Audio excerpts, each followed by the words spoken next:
Ah, bonjour, Ranabal.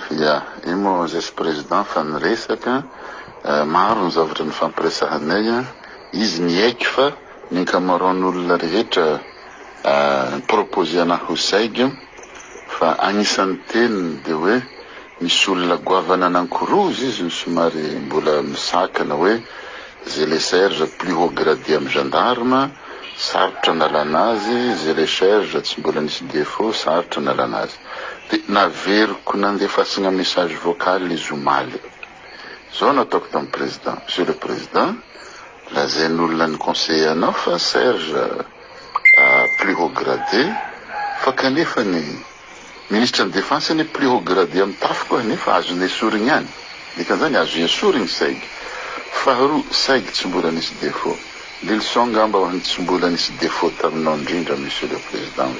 Ary nahavita lavitra no nataon'izay le serge io olo vao tonga ny maly zahay ny proposé azy.